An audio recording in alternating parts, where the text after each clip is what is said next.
Estamos começando uma semana e uma semana que pode transformar a sua vida de maneira muito positiva. E eu digo que pode porque isso depende da sua escolha, depende da sua decisão. Eu sou Rafael Rossi, pastor da Igreja Adventista do Sétimo Dia e nos próximos dias tenho o privilégio de acompanhar cada um de vocês nesses estudos onde falaremos sobre o amor vive. Vamos entender um pouquinho mais o sacrifício de Cristo Jesus na cruz do Calvário. Os países cristãos, nessa semana, rememoram cada um dos dias, os momentos finais de Cristo, onde ele demonstrou um amor irresistível a todos nós. Esse amor é um amor que vive também na cruz. Vamos entender isso de maneira mais profunda no nosso encontro. Como vamos fazer nos próximos dias? Eu quero lhe convidar a fechar os olhos, vamos orar e pedir que Deus nos ajude, que Ele nos ilumine na compreensão do tema deste momento. Vamos orar? Pai de amor, Deus querido, eu quero lhe pedir de maneira muito especial que neste momento o Senhor nos acompanhe no estudo que teremos. Vamos compreender um pouco mais do sacrifício de Cristo Jesus na cruz. Queremos que este sacrifício seja significativo na vida de todos nós, ao dizermos que o aceitamos como nosso Senhor e nosso Salvador. É o que eu lhe peço no nome de Jesus. Amém. Deus nos ama. Deus é amor. Agora, como podemos amar mais a Deus? Sabe que o que nós temos de mais precioso na vida são os nossos relacionamentos. E você bem sabe que os relacionamentos, eles demandam tempo. Você precisa dedicar tempo para que os relacionamentos se fortaleçam, para que eles se solidifiquem. As prioridades na vida, elas sempre vão encontrar tempo em nossa agenda. Viver sem tempo para Deus, em outras palavras, é viver perdendo tempo. Quando nós estamos ocupados demais, é sinal que alguma coisa está errada. Eu estou dizendo isso para você porque muitas pessoas às vezes dizem assim para mim: pastor, eu não tenho tempo para Deus, eu não tenho tempo para a Bíblia, eu não tenho tempo para a minha espiritualidade. Se você não está gastando tempo com Deus, se você não está dedicando tempo a Jesus, é porque, em verdade, você talvez não o ame o quanto acha que ama. Não ter tempo para passar com Jesus significa que tudo o que você fez naquele dia foi muito mais importante do que Ele. Eu lembro-me quando eu namorava com a minha esposa. E nós ficamos um tempo namorando à distância. Era complexo porque nos nossos tempos de namoro não tinha celular, não tinha internet, a comunicação era muito mais difícil e tínhamos que encontrar maneiras e formas para nos encontrarmos. Eu já trabalhava, ela ainda estudava, estávamos a quase 400 quilômetros de distância e sempre que possível um ou outro fazia um esforço para que pudéssemos nos encontrar, porque em realidade, quem ama sempre acha tempo para alimentar o amor. Agora, se você ama Cristo, você precisa passar tempo com Ele. E assim Ele vai se tornar o tema central da sua vida e das suas conversas. Se Ele é uma prioridade, você encontra tempo. Conversar com Jesus como um amigo demanda intimidade, demanda relacionamento.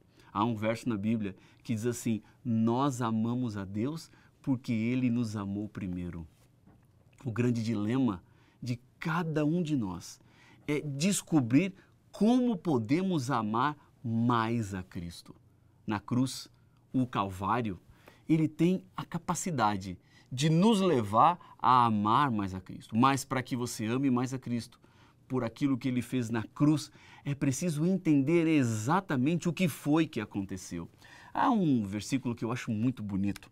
Está no Evangelho de João, no capítulo 1, no versículo 29. Aqui, João está se encontrando com Jesus. Eles tiveram um encontro anteriormente, quando nas barrigas das mães, Jesus e João se encontraram, porque as mães eram primas. Mas neste momento, Jesus está se apresentando para ser batizado por João. E João, quando olha Jesus, identifica que ele não era uma pessoa qualquer, não era uma pessoa comum. em Jesus havia algo mais. Quando ele avista Jesus, ele diz assim: eis o Cordeiro de Deus que tira o pecado do mundo. Em outras palavras, João estava nos apresentando exatamente o papel que Jesus cumpriria no plano da salvação de toda a humanidade. Deixa eu lhe explicar isso de maneira mais clara. Todos nós somos pecadores. E somos pecadores porque transgredimos a lei de Deus. A lei de Deus é que diz o que é pecado e o que não é pecado. Quando eu não obedeço aquilo que Deus instituiu na sua lei, eu me torno pecador. E este pecado, ele resulta em morte. Quando Adão e Eva estavam no jardim do Éden, Deus diz assim: comam de todos os frutos, de todas as árvores, mas não comam da árvore da ciência do bem e do mal, porque se vocês comerem desta árvore, vocês vão morrer. Porque este pecado levaria o ser humano a se tornar pecador. E quem é pecador, morre. Mas quando Deus viu o Adão e a Eva na situação de pecadores e que agora deveriam morrer, o infinito amor de Cristo foi atrás para resgatar o Adão e a Eva. E Deus disse naquele dia: Adão e Eva, vocês pecaram e deveriam morrer, mas vocês não precisam morrer. Vamos transferir o pecado de vocês para um cordeirinho. E foi assim que foi feito. Adão e Eva colocaram a mão sobre a cabeça do cordeiro, confessaram a culpa do seu pecado e este pecado foi simbolicamente transferido do Adão e da Eva para o cordeiro. E aquele cordeirinho morreu. Deus disse que a transgressão da ordem dele para não comer da árvore da ciência do bem e do mal resultaria em morte. E quando eles comeram, deveriam morrer, eles não passam pela morte porque o Cordeiro assume o lugar. Esse é o plano da salvação. Quando João Batista olha e vê Jesus, diz: esse é o Cordeiro de Deus que tira o pecado do mundo. Porque a morte dos cordeirinhos, ela deveria acontecer de maneira provisória, não definitiva. Aconteceria até o momento que o Filho de Deus se tornaria um de nós. Viveria uma vida sem pecado. E por viver uma vida sem pecado, ganharia a eternidade. Mas ele mesmo assim morreria como os cordeirinhos eram mortos anteriormente. Jesus morreria no lugar do pecador. Esse é o plano da salvação. Por isso que Jesus era o Cordeiro de Deus que tira o pecado do mundo. Nestas palavras de João, nós vemos um Deus que não se cansa de amar. Deixa eu te dizer uma coisa de coração a coração. E você não precisa ser dominado pelo seu temperamento selvagem. Você não precisa ser dominado por sua língua afiada. Você não foi designado para ser uma escrava ou um escravo das suas fraquezas na vida. Jesus foi ao Calvário para nos libertar das amarras do pecado. Jesus foi ao Calvário não somente como o Cordeiro que se sacrificou para perdoar os nossos pecados, mas também como o Cordeiro da Páscoa, para nos libertar das amarras presentes do pecado. Não é apenas a libertação do pecado no futuro, mas a libertação do pecado do agora, neste momento. Vamos voltar um pouquinho a nossa mente ao passado. Vamos retornar para a primeira Páscoa. A palavra Páscoa significa passagem e é a celebração da passagem do anjo de Deus pelo meio do Egito, quando, na última praga que libertaria o povo de Israel do momento de escravidão que eles estavam vivendo, aconteceria. Deus disse que um cordeirinho deveria ser sacrificado e que o sangue deveria ser colocado no umbral da porta daqueles que queriam estar libertos da passagem deste anjo, porque as casas que não tivessem esse sangue nos umbrais das portas, o primogênito morreria. Esta é a Páscoa, esse começo de celebração que significou morte e é verdade, tem muito a ver com o sacrifício de Cristo na cruz do Calvário. Naqueles dias, no tempo de escravidão, quanto mais o povo de Israel tentava se soltar das amarras da escravidão, mais eles se afundavam. Deus, então, reforça que o Cordeiro era a saída. O Cordeiro era a única forma deles se libertarem do tempo de escravidão, do regime de escravidão do Egito. Saiba que o pecado é como uma areia movediça. Quanto mais você tenta sair, mais você se afunda.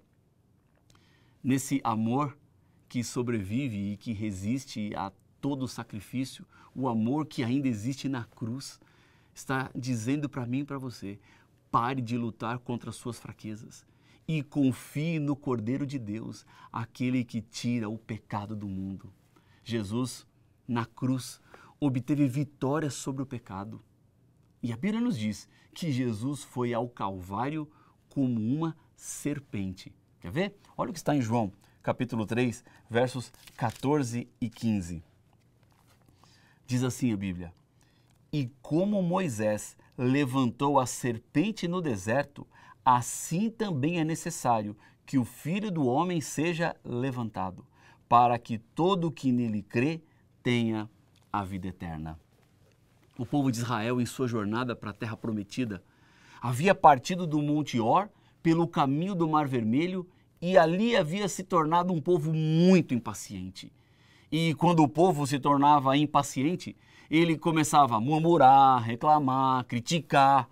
E desta vez, Deus falou contra Moisés. O símbolo da serpente de bronze, naquele momento, significava a libertação da enfermidade, a cura de uma doença que levaria à morte. Esta serpente de bronze que foi levantada por Moisés naquele momento, ela tem uma representação quando Jesus fala que ele seria levantado a exemplo da serpente de bronze. A serpente de bronze, que representou a salvação do passado, representava agora Cristo na cruz do Calvário, onde nós podemos olhar para encontrar a nossa salvação. O povo de Israel simbolizava o povo de Deus naquele tempo e simboliza o povo de Deus hoje, que mesmo em sua caminhada para o céu, nasceu em pecado e não há como se livrar da morte, senão olhando para Cristo, para a cruz do Calvário. Ele que estava lá com os braços abertos é o mesmo que continua hoje com os braços estendidos para todos nós. Romanos, no capítulo 3, versículo 23, diz que o salário do pecado é a morte. Eu gosto de pensar que salário é aquilo que você ganha em recompensa a algo que fez. Então, se você trabalha um dia, recebe a recompensa que é o seu salário. Se você trabalha uma semana, trabalha 15 dias, trabalha um mês, você recebe como recompensa o seu salário. E a Bíblia diz que a recompensa do pecado é a morte. Ou seja, quem peca deve morrer.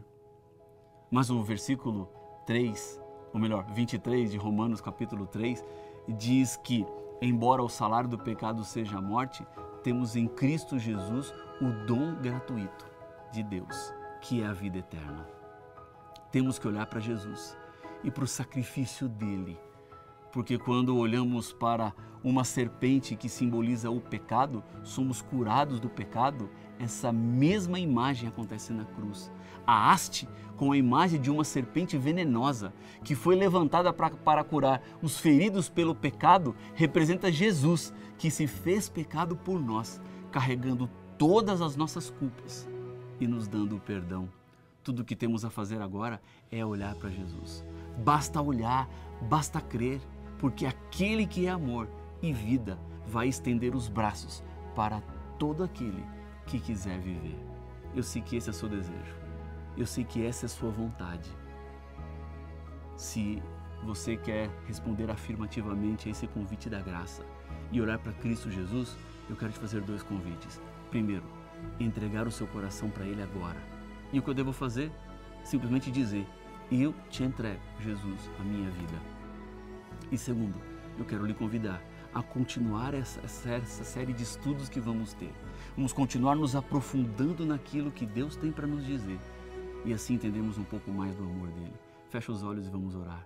Senhor, Pai nosso, Deus querido, eu te agradeço muito pelo estudo que tivemos. Eu lhe agradeço muito porque em Tua Palavra encontramos certeza de que não estamos sozinhos. Ao olharmos para a cruz, queremos ser transformados. Ajuda-nos, Pai, em nossa caminhada, é o que eu lhe peço no nome de Jesus. Amém. Deus te abençoe. A gente se vê amanhã no próximo encontro. Um abraço, até mais.